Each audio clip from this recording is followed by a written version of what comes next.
Voilà, merci beaucoup Khalid et Khalid de cette vraiment très gentille introduction. Je vous rejoins pour remercier la PELIP de son invitation à partager avec vous ce week-end. C'est vrai que c'est du travail, mais c'est pas que du travail, c'est aussi beaucoup de plaisir d'interagir, voilà, et de discuter, de partager les expériences, et puis toutes les discussions qui sont en dehors des sessions purement scientifiques. C'est aussi important, à mon avis, que ce qui se passe pendant les sessions de présentation. Et donc, c'est pour ça que je pense que c'est important de venir, pas que pour faire un topo de 15 minutes. Et ça, moi, ça ne me gêne pas de faire, voilà, de parler plusieurs fois. Je trouve qu'au contraire, c'est vraiment important de pouvoir engager la discussion. Alors, donc, Raïk, tu m'as demandé de parler de perturbateurs endocriniens, mythes ou réalité. Alors là, c'est vraiment un sujet, vraiment un piège. C'est un sujet terrible. Déjà, vous faites PubMed, Endocrine Disruptors, des milliers de publications, je ne sais pas combien par an. Donc, c'est impossible de faire la littérature. C'est vraiment terrible. Et puis, il y a autour de ça toute une, voilà, un peu... un concept, etc. Et c'est quand même difficile de sortir le vrai du faux et d'avoir les idées très claires sur ce sujet. Donc je pense qu'il faut qu'on arrive à se faire une petite idée. Donc bon, moi je présente d'une certaine façon, vous inviteriez quelqu'un d'autre, les choses seraient présentées un petit peu différemment, mais je pense que c'est pas gênant. On peut chacun lire aussi sur ce sujet qui est un sujet de société plus qu'un sujet d'endocrinologie pédiatrique. Hein. Donc c'est un sujet de pédiatrie, mais de médecine et de santé sociale au sens large. Alors, on commence par la définition du perturbateur endocrinien. Un perturbateur endocrinien, c'est une substance chimique, naturelle ou artificielle, qui ne provient pas de l'organisme, donc qui vient de l'extérieur et qui va interférer avec le fonctionnement du système endocrinien. Et donc la problématique, c'est que ça peut interférer de toutes les façons possibles, soit sur la production, l'action, la sécrétion des hormones, leur liaison au récepteur, la signalisation du récepteur. Et donc du coup, ça nous amène tout de suite à la notion que c'est une définition qui est très vague, parce que on peut avoir un tas de façons de modifier un système endocrinien.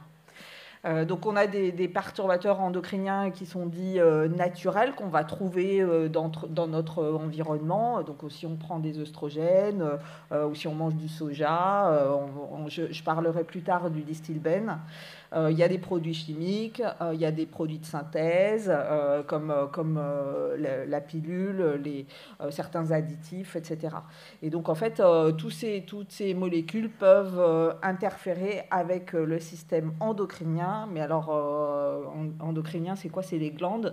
Et donc, alors là, on en a plusieurs également. Et donc là, c'est également très large et très vaste, parce que c'est pas que les récepteurs aux hormones sexuelles, ça peut être aussi les hormones thyroïdiennes, ça peut être la parathormone, ça peut être les glandes surrénales, etc. Donc finalement, c'est un concept qui est à la fois très vaste et assez vague. Et donc du coup, pour se faire une idée, c'est là où je disais que pour se faire une idée, c'est pas toujours évident. Là-dessus, ça ajoute une notion qui est importante dans cette histoire de perturbateurs endocriniens, qui est la notion de temporalité et d'effet fenêtre. C'est-à-dire qu'il va y avoir des périodes de la vie où on est peut-être plus sensible à l'effet de certaines molécules, et donc sont beaucoup incriminées la période de la grossesse ou la période périnatale. Avec peut-être une exposition à certaines molécules qui va avoir un effet peut-être plus visible, avec des conséquences plus visibles dans le futur. L'évaluation de la dose qui peut avoir un impact sur la santé est extrêmement difficile. Ça, voilà.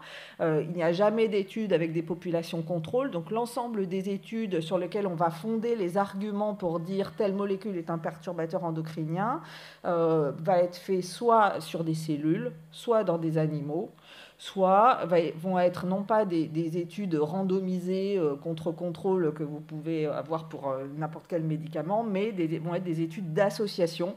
C'est-à-dire, on a vu que dans tel groupe qui prenait une molécule qui a été classée perturbateur endocrinien, on a observé tel effet, mais vous n'êtes pas à l'abri de dire que c'était dû à un troisième élément qui était également présent dans cette population. Donc on est uniquement dans des études associatives.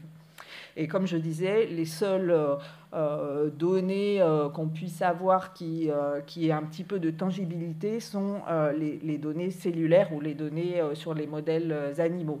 Le problème de ces études sur les modèles animaux ou les données cellulaires, c'est qu'on va étudier des doses. On peut étudier, faire des escalades de doses, par exemple, mais ce n'est pas à l'échelle d'un homme, donc on ne peut pas reproduire directement, voilà. Et on n'a pas non plus l'effet un peu combinaison, hein, c'est-à-dire qu'on est exposé tout un chacun à différentes molécules, à des taux différents, hein, et donc c'est impossible de reproduire in vitro cette association de molécules qu'on appelle les perturbateurs endocriniens. Donc voilà, donc il y a dans la notion de perturbateur endocrinien cette notion de mélange, ou cette notion cocktail, en fait, hein, qu'on appelle ça cocktail dans la littérature, qui est l'association de différentes molécules qui peut produire un effet. Et tout cela arrivant sur un fond personnel, hein, chacun ayant un fond génétique différent, étant exposé à un environnement différent qui peut lui-même modifier la façon dont on va répondre en fonction de son statut endocrinien propre. Donc, quand est-ce que cette notion de perturbateur endocrinien est apparue? Alors, les premiers analogues synthétiques des œstrogènes ont été produits dans les années 30. Puis, on en a identifié, donc par exemple, ce qui est présent dans le soja, etc., ça a été identifié dans les années 40, entre les années 40 et 90. Et puis, dans les années 50, entre 50 et 70, il y a eu l'effet qui a été particulièrement marquant en France et aux États-Unis, l'effet du Distilbène. Je pourrais vous parler d'autres. Il y a eu aussi d'autres histoires qui ont été assez marquantes dans l'histoire des perturbateurs endocriniens, mais j'ai choisi cet exemple-là. Donc le distilbène ou le diéthylstilbestrol, c'est une molécule qui avait été développée pour limiter, c'est un analogue des œstrogènes utilisé pour limiter le risque en principe, pour limiter le risque de fausse couche en premier trimestre de grossesse, au moment où il y a une baisse, en fin de premier trimestre, au moment où il y a une baisse chez certaines femmes de la synthèse œstrogénique. Et donc, il a été prescrit à beaucoup de femmes en France et aux États-Unis, alors même que dès qu'on a commencé à l'utiliser, il y avait eu une étude randomisée qui avait bien montré que ce traitement n'avait aucune efficacité justement sur ce pourquoi il avait été développé. Et donc, et en fait, 20 ans après, la deuxième raison pour laquelle et donc 20 ans après, donc entre 1970 et 1980, sont apparues des publications de séries de cas de jeunes femmes qui avaient des cancers, des adénocarcinomes du col ou du vagin. Et ces jeunes femmes étaient les filles nées de femmes exposées au distilbène. Mais ça pouvait aussi, mais beaucoup plus rarement, être les femmes qui elles-mêmes avaient pris du distilbène. Il y a eu également, on s'est également aperçu que ces filles de femmes exposées faisaient plus de cancer du sein, de même que les femmes qui avaient pris le distilbène elles-mêmes. Et les filles dont les mères avaient été exposées présentaient, et ça vous le savez, des anomalies morphologiques de la sphère utérine, avec des hypoplasies ou des anomalies de l'utérus qui entraînaient des fausses couches et répétées ou des morts in utero précoces. Donc il y avait cette notion d'un impact un peu moins sur les femmes exposées, mais beaucoup sur la seconde génération des femmes qui avaient pris du Distilbène. Et enfin, sont apparues quelques années après des publications sur des séries épidémiologiques, donc les garçons nés des grands-mères qui avaient été exposées au Distilbène, avec une augmentation de l'incidence de la cryptorchidie ou des hypospades chez ces petits garçons qui étaient nés de grand-mères exposées. Donc un effet vraiment transgénérationnel du Distilbène. Donc, suite à tout ça, le Distilbène a été retiré en France du marché en 1977. Et donc là, on voit, maintenant, on n'a quasiment plus ces histoires. Il y a encore quelques jeunes femmes dont les mères ont été exposées. Et les gynécos connaissent bien cette histoire, mais ça nous a quand même bien appris que la notion du moment où une femme est exposée pendant sa grossesse peut avoir un impact sur un impact futur sur la santé de son nouveau-né et la possibilité qu'on peut avoir un impact sur la personne qui est exposée elle-même, mais aussi sur ses descendants. Donc ça, c'est un point qui est particulièrement important et ça a été vraiment, je pense, un tournant dans cette décisif dans toute cette politique autour du perturbateur endocrinien. Et donc il y a eu beaucoup de choses qui ont été faites, mais dans les années 90, c'est vraiment là qu'est apparu, il y a eu une grande conférence qui a été faite, c'est vraiment là qu'est apparu le terme de perturbateur endocrinien, avec sa définition qui est que ces molécules qui interfèrent avec le système endocrinien ont un effet, et là le terme de néfaste a été employé, ont un effet néfaste sur la santé des animaux ou des hommes. Et en fait, ils peuvent avoir des effets différents selon la dose, le temps d'exposition, etc. Donc il était très important, c'est là qu'est apparue la notion qu'il fallait absolument sensibiliser la population médicale, la population scientifique, pardon, et la population et les autorités sanitaires, puisqu'on peut trouver certaines de ces molécules dans tout ce qui est agroalimentaire. Donc là, la communauté médicale n'a pas d'emprise là-dessus. On a affaire à des autorités qui sont totalement différentes. Et donc à partir de 2005, je vous ai mis là le graphique. Vous savez, quand vous faites sur PubMed Endocrine Disruptors, vous voyez que en 2005, la courbe du nombre de publications commence à augmenter de façon majeure. Il y a vraiment eu une augmentation de la recherche et du travail qui a été fait sur ces perturbateurs endocriniens. Donc il faut, avec toujours cette notion que c'est quand même une notion qui reste assez vaste et assez large et que c'est quand même compliqué de s'y atteler. Alors, après le Distilbène, il n'y a pas que le Distilbène, hein, ça c'était vraiment un effet déclencheur, mais il y a des éléments sur lesquels, dans les années 90, cette définition et tout ce travail a été initié, et les éléments sur lesquels se sont appuyés cette conférence et les scientifiques sont les trois éléments, je dirais, principaux sont l'impact sur la qualité du sperme, la notion d'hygiénésie testiculaire et de cancer du testicule. Donc ça, ce sont vraiment des effets. Je vais passer rapidement dessus, mais alors, ce sont des études d'association, toujours, hein, c'est ce que je vous disais, mais ce sont des atteintes il y a la notion d'un impact sur la fonction de reproduction chez l'homme associé avec la présence des perturbateurs endocriniens. Et donc, il y a plusieurs études qui ont été faites. Donc là, c'est une étude américaine, par exemple, qui vous montre c'est le nombre de spermatozoïdes dans des spermogrammes. Donc, vous voyez, au fur et à mesure des années, la quantité de spermatozoïdes qui baisse. Ça, c'est le sperme chez les Suisses. Donc, les hommes suisses ne sont pas tellement mieux que les Américains. Donc, il y a une baisse de la quantité et de la qualité du spermogramme. En association avec l'augmentation des concentrations de perturbateurs endocriniens dans différents tissus, différents fluides, etc.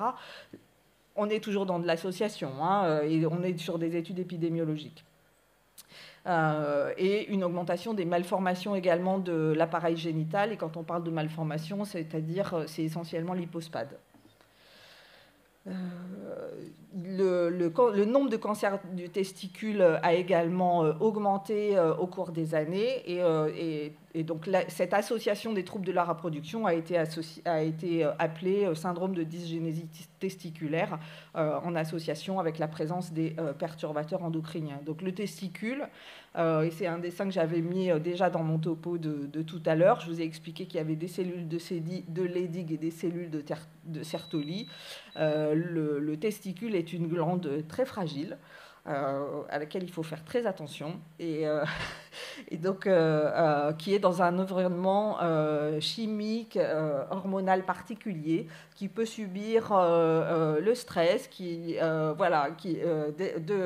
des agressions physiques, des agressions environnementales, et qu'on peut avoir comme ça, cet impact pourrait expliquer toutes ces conséquences qu'on a observées au cours des décennies. L'autre conséquence qu'on a vue au-delà de l'atteinte sur le testiculaire, c'est l'atteinte sur la puberté. Donc ça aussi, il y a eu pas mal de papiers sur est-ce qu'il y a plus de puberté précoce, quel est le lien entre l'âge de la puberté et les perturbateurs endocriniens. Donc c'est associatif. Ce qu'on peut juste constater, si vous regardez donc la courbe de gauche, le dessin de gauche, c'est les filles, l'âge de la puberté chez les filles, donc l'âge des règles chez les filles, et vous avez les dizaines d'années, et vous vous rendez compte qu'au fur et à mesure du temps, l'âge de la puberté, l'âge des règles baisse progressivement dans différents pays, donc c'est essentiellement dans des pays d'Europe ou du nord-américain. Donc il y a une baisse progressive de l'âge des premières règles chez les jeunes filles. Donc ça, c'est vraiment constaté. Et vous avez un papier qui a été publié ici par une équipe française qui montre l'incidence des traitements pour les pubertés précoces en France, qui a une répartition régionale très très franche et qui était assez superposée avec l'utilisation et la répartition d'une agriculture particulière et l'utilisation de certains produits en agriculture et de zones qui sont qui ont une géographie vraiment très, très particulière. La seule chose, c'est que c'est aussi des régions où le dépistage de la puberté précoce est très, très bien fait et le traitement également très, très bien appliqué, beaucoup plus que dans le nord de la France. Donc il y a des biais dans toutes ces études qu'il faut quand même avoir en tête. Il y a quelques données qui associent également, mais de façon beaucoup moins stricte, obésité et perturbateurs endocriniens. Et donc, qu'est-ce qu'on appelle les perturbateurs endocriniens? Alors, les produits qui sont les plus connus aujourd'hui, dont vous avez dû entendre parler, le bisphénol A, les phtalates, le parabène, ce qui retarde les produits qui sont retardateurs de flamme, enfin ce qui empêche les objets de prendre feu, et les composés perfluorés. Donc tout ça, si vous dosez tous ces éléments-là dans le sang, les urines, le lait maternel, etc., le LCR, vous allez en retrouver, à des concentrations qui peuvent être extrêmement variables. Le bisphénol A, c'est interdit maintenant en France depuis 2015 dans tous les composants alimentaires. Donc c'est présent dans les plastiques, mais on en a encore dans un certain nombre d'objets, en particulier les canettes. J'arrive plus trop à voir sur ma diapositive, mais les lunettes, certaines bouteilles, etc. Les phtalates, ils sont beaucoup utilisés également aux adhésifs, aux emballages alimentaires, et ils auraient une toxicité pour la reproduction et une demi-vie qui est assez longue. Aux doses qu'on a identifiées et mesurées dans les différents fluides, et les études chez l'animal et les études cellulaires ont montré aucun effet toxique des phtalates. Donc il ne faut pas non plus avoir une inquiétude disproportionnée entre l'effet qu'on peut avoir à très forte dose et les doses les concentrations qu'on peut identifier. Les parabènes, alors les parabènes, ils sont très présents dans nos vies de tous les jours parce qu'en fait, en tant que médecin, ils sont très utilisés comme antibactériens, antifongiques et conservateurs dans les médicaments. Donc il y a toute une liste de médicaments qui a été publiée dans lesquels vous trouvez du parabène. Et d'ailleurs, vous devez avoir l'habitude que les parents se pointent à la consultation en disant « moi je ne veux pas de ce médicament-là parce qu'il y a du parabène dedans hein. ». Donc, alors que la preuve qu'il y a un effet toxique aux concentrations qui sont en général extrêmement faibles dans ces médicaments pour avoir l'effet conservateur, les données ne sont absolument pas probantes ni présentes. Donc voilà, il y a une controverse qui est toujours présente, même s'il y a pour certains perturbateurs endocriniens un effet biologique qui est certain in vitro à forte dose. Ou des combinaisons de forte dose qui sont également présentes. Mais la littérature étant elle-même floue, en fait, c'est difficile. Les scientifiques ont leur propre rôle à jouer, en fait, dans le fait qu'ils ont rendu tout ce sujet difficile à comprendre pour la population générale. Donc la difficulté, c'est d'arriver à démontrer qu'une molécule a un effet délétère. Et en général, les politiques qui sont les campagnes qui sont effectuées sont des campagnes à charge. Et c'est difficile d'arriver à distinguer un peu le vrai du faux. Et il ne faut pas oublier que voilà, il n'y a pas que les perturbateurs endocriniens, il y a d'autres choses qui peuvent influencer la survenue d'une pathologie chez un enfant, d'une puberté précoce, etc. On se rend compte aujourd'hui qu'il y a beaucoup de génétique derrière aussi et que voilà, les choses peuvent interagir. Une des façons d'avancer, ça va être d'utiliser des cohortes de suivi prospectif et de voir un peu ce que les enfants deviennent en mesurant les différents composés et en mesurant l'incidence d'apparition de ces différentes choses, l'hypospad, la puberté précoce, voilà, les éléments dont on pense qu'ils pourraient être liés. Et de telles cohortes à large échelle commencent à exister. Et puis, il y a des conseils simples pour éviter les fortes doses de ces molécules, comme de laver les fruits et légumes, de faire attention aux produits d'hygiène qu'on va utiliser, d'aérer son intérieur. Donc ça, ce sont des choses, je dirais, c'est quand même du bon sens, de ne pas utiliser de produits en plastique pour les tout petits bébés à mettre dans la bouche. Voilà. Et donc, il faut accepter qu'on n'aura pas la réponse à court terme et que les modèles animaux ou cellulaires sont imparfaits. On peut avoir une petite idée. On peut se poser des questions, mais il ne faut pas avoir une inquiétude non plus mal placée. La prévention et l'information des familles, c'est important. Et qu'ensuite, ce qui est très compliqué, ça va être d'établir une législation à partir de tout ça. Est-ce qu'il faut des preuves formelles ou est-ce que uniquement avoir une suspicion ça suffit pour interdire un produit? C'est là que toute la difficulté. Je vous remercie.